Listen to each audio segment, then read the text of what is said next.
बादनपुर गांव की वो ठंडी शाम कुछ अलग ही थी। हवा में ऐसी कड़कड़ाती ठंड घुली हुई थी कि शरीर के साथ साथ दिल भी सिहर उठे। आसमान में काले बादल ऐसे मंडरा रहे थे जैसे किसी अनहोनी की तैयारी हो।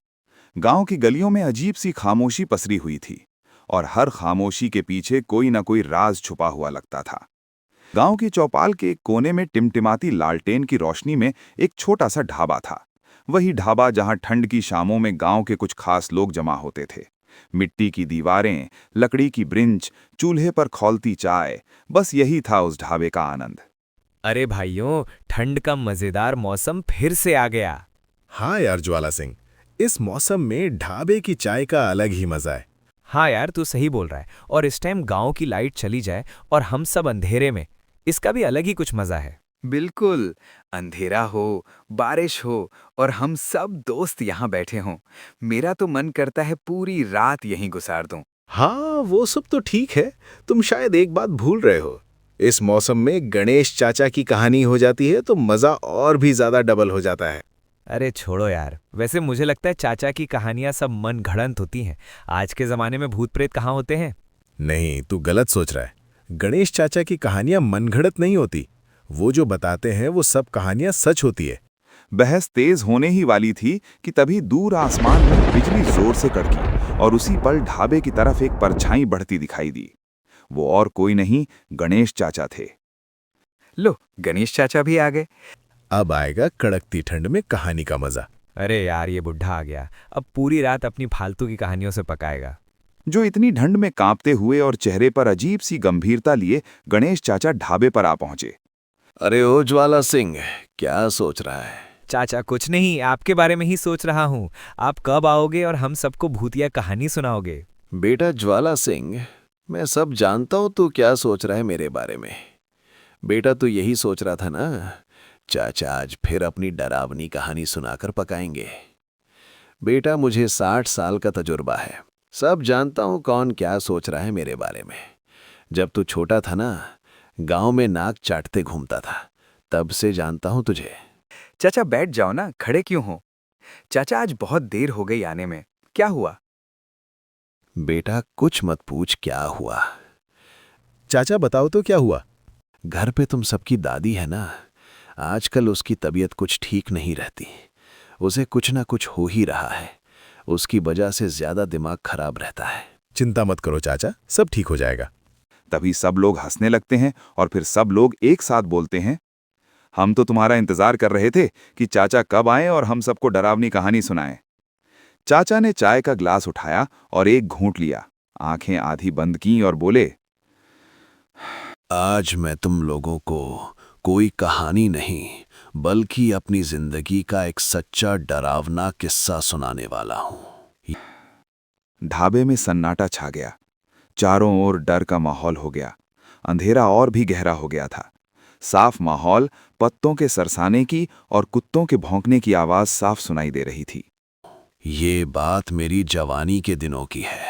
अच्छा चाचा, उस टाइम पर तुम्हारी उम्र कितनी होगी। अरे सुन तो सही पहले। अरे यार चुप रहे, मजा खराब कर रहा है। चाचा आप बोलो, बोल। उस समय मेरी उम्र 23 के आसपास होगी। उस रात बहुत देर हो चुकी थी। बारिश ऐसी हो रही थी जैसे आसमान फट पड़ा हो। मैं ऑफिस से निकला और बस स्टॉप पर खड़ा हो गया। मेरे अलावा वहाँ कोई नहीं था। चारों तरफ अंधेरा, सिर्फ स्ट्रीट लाइट की पीली रोशनी। और तभी मुझे एहसास हुआ कि मैं वहाँ अकेला नहीं था। वहाँ उस सुनसान बस स्टॉप पर सिर्फ मैं ही खड़ा था। बारिश लगातार गिर रही थी और ठंडी हवा हड्डियों तक चुभ रही थी। कुछ देर इंतज़ार करने के बाद मुझे समझ आ गया कि आखिरी बस भी जा चुकी है। अब मेरे पास वहाँ खड़े रहने के अलावा कोई और रास्ता नहीं था। तभी अचानक मेरी नज़र सड़क की तरफ गई। अंधेरा इतना ज़्यादा था कि साफ कुछ दिखाई नहीं दे रहा था, लेकिन फिर भी मुझे वहाँ एक अजीब सी बूढ़ी औरत खड़ी दिखाई दी। उसका शरीर झुका हुआ था, बाल बिखरे हुए और चेहरा पूरी तरह साए में छुपा हुआ। मैं उसे ध्यान से देखने ही वाला था कि तभी अचानक आसमान में जोरदार बिजली कड़की। मैं चौंक कर ऊपर देख बैठा। जब दोबारा उसी जगह नजर डाली तो वहां कोई नहीं था।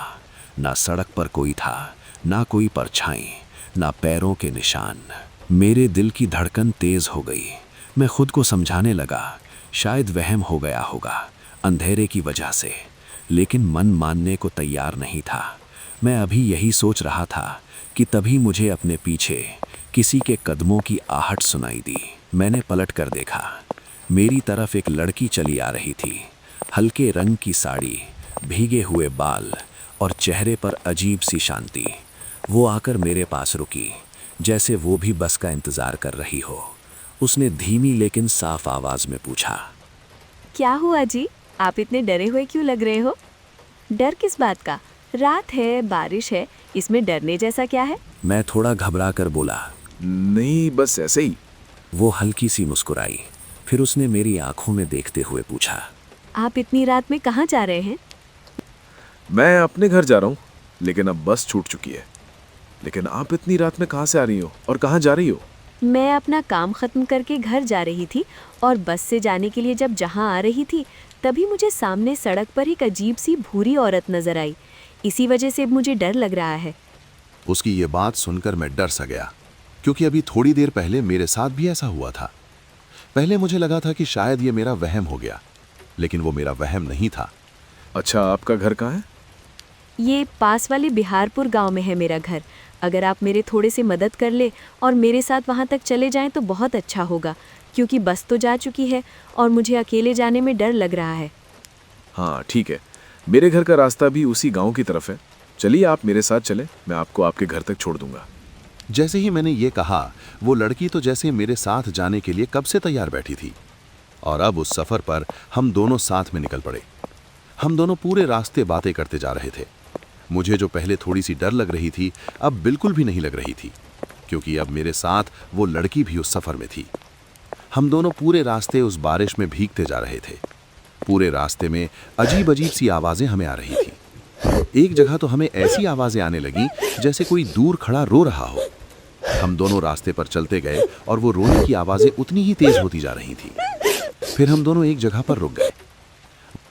अरे, आपने कोई आवाज़ सुनी क्या? जी, कैसी आवाज़ें? अरे, ऐसी आवाज़ जैसे कि कोई इस सुनसान जगह पर कहीं दूर बैठा रो रहा हो। हाँ, तो क्या तुम्हें भी ये आवाज़ें सुनाई रही हैं? मैं तो समझा कि शायद सिर्फ मुझे ही ये आवाज़ें सुनाई दे रही हैं। लेकिन छोड़ो, मुझे तो लगता है कि कहीं दूर कोई बिल्ली रो रही होगी बस, या फिर ये बारिश की आवाज़ें होंगी। आप डरे मत, यहाँ कुछ नहीं है। नहीं जी, ये कोई बिल्ली के रोने की आवाज़ नहीं थी, ये तो किसी इंसान के रोने की आवाज़ थी। मुझे तो बहुत डर लग रहा है। अरे अरे, डरने की तो कोई बात नहीं। आप बस मेरे साथ चलते जाइए, यहाँ कुछ नहीं है। आपको शायद पता नहीं है ना, इसलिए आप ऐसा कह रहे हैं। आज काली रात है ना, और सुना है कि इन काली रातों में यहाँ छलावे घूमते हैं। अरे छलावा पलावा कुछ नहीं होता। क्या आप भी इन फजूल बातों पर यकीन करती हैं? अजीब बात है। वैसे अच्छा, अब छोड़ें ही ये फजूल बातें और आप बस मेरे साथ चलें, मैं आपको आपके घर तक पहुंचा दूं। वहाँ वो खौफनाक आवाज़ें तो मुझे भी आ रही थीं, लेकिन मैंने उस पर ज़्यादा ध्यान नहीं दिया। सच बताऊं तो उस दिन डर मुझे भी लगने लगा था, लेकिन मैं उस लड़की के सामने उसे और नहीं डराना चाहता था, इसीलिए मैं उसे दिलासा दे रहा था। हम दोनों फिर से चलने लगे। क्या आपको इस सुनसान जगह पर इस अंधेरी रात में डर नहीं लगता? नहीं, इसमें डरने की क्या बात है, बस सिर्फ अंधेरा और बारिश ही तो है। नहीं साहब जी, बस सिर्फ अंधेरा और बारिश नहीं है, यहाँ पर और भी बहुत कुछ है। उसका इतना कहते ही मेरे पैर एकदम रुक गए। और भी बहुत कुछ है, इसका क्या मतलब? और क्या है यहाँ पर? मैंने सुना है कि यहाँ पर इस सुनसान रास्तों पर छलावा घूमता है और लोगों को अपने बातों में लगाकर उन्हें अपना शिकार बना देता है। नहीं, मैंने पहले भी कहा था कि ये छलावा फलावा जैसा कुछ नहीं होता। ये सब बस पुरानी झूठी बातें हैं बस। आपने कभी देखा नहीं होगा ना, इसलिए आप ऐसी बातें कर रहे हैं। जिस दिन आपका सामना सच में छलावे से होगा, उसके बाद फिर आप ऐसी बातें नहीं करेंगे साहब जी। यार, तुम तो ऐसे बातें कर रहे हो जैसे कि तुमने सच में कोई छलावा देखा है। तो बताओ फिर, कैसा दिखता है तुम्हारा छलावा? प्यारा है या नहीं? छलावा प्यारा कहाँ होता है, वो बहुत ही खतरनाक होता है। अगर एक बार वो किसी को पकड़ ले तो फिर उसे आसानी से नहीं छोड़ता।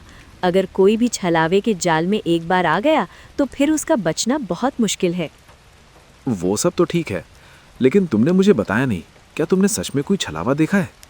हाँ साहब जी, मैं छलावा ही तो हूँ। उसका ये कहते ही मैं एकदम से रुक गया। मगर जब मैंने पीछे देखा तो वो लड़की वहां नहीं थी। वो अचानक ऐसे गायब हो गई जैसे कभी थी ही नहीं। अब मुझे उसके बातों से डर महसूस होने लगा था। मुझे समझ नहीं आया कि वो आखिर कौन थी और अचानक ऐसे कैसे गायब हो गई। मैं अब बहुत ज्यादा डरा हुआ था। मेरा पूरा जिस्म मानो जैसे थम सा गया हो। मैंने इधर उधर देखे बिना ही फिर से चुपचाप चलना शुरू कर दिया, क्योंकि मेरे पास और कोई रास्ता नहीं था। मैं वही था जो ये छलावा भूत पर यकीन नहीं करता था, लेकिन अब उस लड़की की बातों की वजह से मैं डरने लगा था। मैं बस किसी तरह इस रास्ते को पार करना चाहता था। वो रास्ता खत्म होने का नाम ही नहीं ले रहा था। अरे साहब जी, क्या हुआ? आप तो लगता है डर गए। ये आवाज़ सुनते ही मैं एकदम रुक गया और पीछे देखा तो मेरे होश ही उड़ गए। अब वहां पर वो लड़की फिर से खड़ी थी। अब मुझे उस लड़की से बहुत डर लग रहा था। अरे तुम कहाँ चली गई थी? अरे साहब जी, आप तो डर ही गए। मैं तो बस आपके साथ मजाक कर रही थी। तुमने तो मुझे सच में डरा दिया था। लेकिन साहब जी, आप तो कह रहे थे कि आपको छलावा फलावा से डर नहीं लगता, तो फिर आप किस चीज़ से डर रहे थे? उसके इस सवाल का अब मेरे पास उस वक्त कोई जवाब नहीं था, इसलिए मैं कुछ न बोल सका और चुपचाप वहां से हम दोनों साथ में दोबारा जाने लगे। देखो लड़की, रात के वक्त इस तरह के मजाक ठीक नहीं होते। क्यों साहब जी, आप भी मेरे मजाक से डर गए थे ना? नहीं, मैं डरा नहीं था, बस थोड़ा सा परेशान हो गया था कि तुम कहाँ चली गई। अच्छा, तो मतलब कि अभी भी आपको लगता है कि छलावा फलावा कुछ नहीं होता? अच्छा तुम अब बस ये बातें छोड़ो ना, कोई और बात करते हैं। अच्छा देखो, अब बस हम घर पहुंचने ही वाले हैं। नहीं साहब जी, घर तो अभी बहुत दूर है। लगता है कि तुम्हारा इस रास्ते से ज़्यादा आना जाना रहता है, इसलिए तुम्हें रास्तों का पता है। क्या हर रोज़ इस रास्ते में अकेले जाने से तुम्हें डर नहीं लगता? क्योंकि इस रास्ते पर इस वक्त कोई भी नहीं जाता। नहीं साहब जी, मुझे डर क्यों लगेगा? क्योंकि मैं खुद एक छलावा हूँ। तुम भी वैसे अच्छा मजाक कर लेते हो। इस बार मैं कोई मजाक नहीं कर रही। उसका इतना कहते ही मैं दोबारा रुक गया और पीछे देखा तो अब पीछे वो लड़की दोबारा से गायब हो चुकी थी। ये देखकर अब मैं सच में बहुत घबराया था। देखो लड़की, रात बहुत हो चुकी है और हमें जल्दी घर जाना है, तो प्लीज़ ऐसा मजाक बार बार मत करो। मुझे वैसे भी ऐसे मजाक बिल्कुल भी पसंद नहीं। अब चलो, मजाक ना करो और जल्दी से बाहर आओ। अब हमें घर भी पहुंचना है। अब मेरे बार बार कहने पर भी वो बाहर ना आई। देखो, अगर तुम 2 मिनट में बाहर नहीं आई तो मैं इस बार तुम्हें यहाँ अकेले छोड़कर चला जाऊंगा। मैं सच में इस बार तुम्हें यहाँ छोड़कर चला जाऊंगा, तो प्लीज़ अब निकलो। अब मेरे बार बार कहने पर भी वो बाहर ना आई और मैंने वहां से जाने का सोच लिया था। लेकिन मुझे उस लड़की की भी थोड़ी फिक्र हो रही थी। आखिरकार रात बहुत काली हो चुकी थी और बारिश भी थी, इसलिए मुझे वहां से जाना ही ठीक लगा। अब थोड़ा चलते चलते जब मैंने रास्ते को देखा तो वो रास्ता उसी तरह का था जहां से मैं पहले जा चुका था। जब मैंने चारों तरफ देखा तो मुझे ये महसूस होने लगा था कि यहाँ कुछ ना कुछ ठीक नहीं है।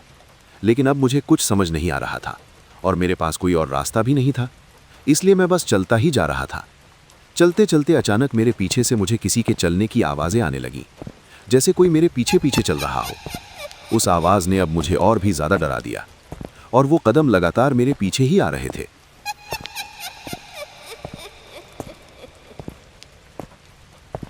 साहब जी, अब आप यहाँ इस छलावे से निकल नहीं सकते। वो आवाज़ मुझे जानी पहचानी लगने लगी और वो आवाज़ किसी और की नहीं बल्कि उसी लड़की की थी। जब मैंने पीछे मुड़कर देखा तो जो मैंने देखा उसे देखकर सच में मेरा दिल बैठने लगा। पीछे अब वो लड़की नहीं बल्कि लगभग 100 साल की एक बूढ़ी औरत खड़ी थी। उसका पूरा शरीर किसी जानवर की तरह था। वो लड़की अब पूरी तरह बदल चुकी थी। उसका भयानक हुलिया देखकर मैं सच में सन्न रह गया। वो सारा मंजर देखकर उस वक्त डर के मारे मेरी पैंट गीली हो गई और मैं जल्दी से वहां से भागने लगा। मैं तेज तेज वहां से चलने लगा। मैं बस किसी तरह उस छलावे के फंदे से बाहर निकलना चाहता था। तभी वहां एक रिक्शे में बैठा आदमी मेरे सामने आ गया और मैं उसके साथ बैठकर तुरंत वहां से चला गया।